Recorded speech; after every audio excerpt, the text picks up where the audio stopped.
Hi folks, and welcome to Samsung Galaxy Unpacked here in San Francisco. I've got the trio of S20 phones, the S20, S20 Plus, and S20 Ultra, along with the new Galaxy Buds Plus. The Galaxy Buds Plus are basically the same as last year with better battery life and better sound quality. Same industrial design, same everything, so that's that. Now let's talk about the phones. You have three phones here with lots of similarities. They're all capable of 8K video recording, which is kind of insane overkill. They're all 5G compatible for US carriers, for all US carriers. It's a huge deal. Now they've all got Snapdragon 865, at least in the US. There's Exynos versions abroad. And as you can see, all three of these have 2K displays. So that's some of the commonalities. Now let's look at some specifics. This is a Galaxy S20. This is the small one. It has a 6.2-inch display with a 10 megapixel punch hole camera up here, as you can see. Inside is a 4000 milliamp hour battery, and it has 8 to 12 gigs of RAM depending on the model. Triple camera system in the back, 12 megapixel 3x optical zoom and 12 megapixel ultra wide, and 64 megapixel main camera. This is a nice shade of pink, lots of fingerprints as you'd expect. So nothing too unusual here. That's it for the specs. 4000 milliamp hour battery on this unit. The Galaxy S20 Plus has a 4500 milliamp hour battery. Same amount of RAM, 8 to 12 gigs. 128 gigs of storage is the starting storage for this S20 Plus and regular S20, but there are other options. Also a 10 megapixel hole punch camera right here. And it's a bigger display at 6.7 inches. And 2K as well, 120 Hz. All three have a 120 Hz display, which is a huge deal. Again, in the back, quad camera system on this beautiful blue model. It's a similar setup to the S20 with a 64 megapixel main camera, 12 megapixel 3x optical, and 12 megapixel ultra wide. So nothing too unusual here, just an upgrade in size and battery capacity really over the S20. Now, the mother of them all, the S20 Ultra. This beast is a big deal. This is a very nice gray version. You can see it has a very unique camera pod, a very different setup here.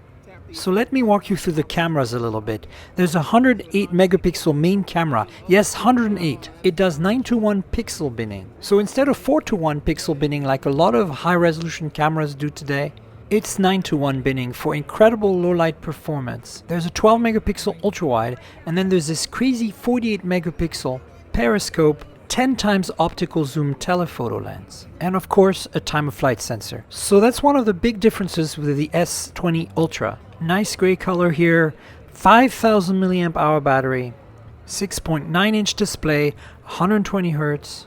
This has a 40 megapixel camera up here in the hole punch. So an upgrade as well. So that's basically it for the S20 Ultra. That's a beast of a phone. So very exciting, these three phones. You've got 5G across the board. You have 8K video recording and 120 Hz 2K display across the board. This is a big deal. Large batteries, fast processors, lots of RAM and storage. By the way, I didn't mention it, but the S20 Ultra goes up to 512 gigs of storage. And all of them support microSD up to 1 terabyte. You won't find a headphone jack here, just like the Note 10, not surprising. Let me walk you around the edges of this pink one. As you can see here, there's not too much on the left hand side. On the bottom you've got a USB Type-C port and a speaker, as well as a primary microphone. On the right side you have the volume rocker and power lock key. So it's not like the Note 10 where they're located on the left hand side. And then on top you have the SIM tray and the secondary microphone, as you'd expect.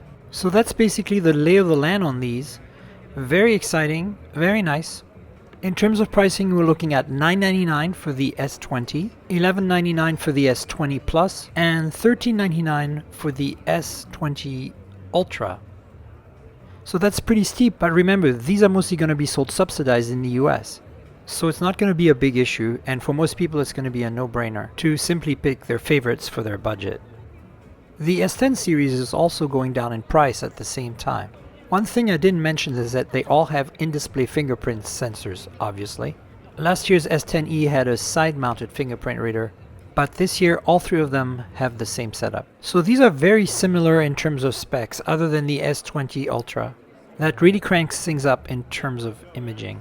And they're really exciting, and I'm particularly looking forward to taking the S20 Ultra for a spin. Of course, there's wireless charging and water resistance and all the things you expect from Samsung. So stay tuned for more content from Unpacked here in San Francisco. And remember to subscribe, like, tell your friends, hit the little notification bell below. And remember, this is a supplement to the Mobile Tech Podcast at mobiletechpodcast.com. Subscribe on Google Podcasts, Apple Podcasts, and Spotify so that you can listen to my thoughts on these phones once I finally get review units. That's it, folks. Cheers, everybody.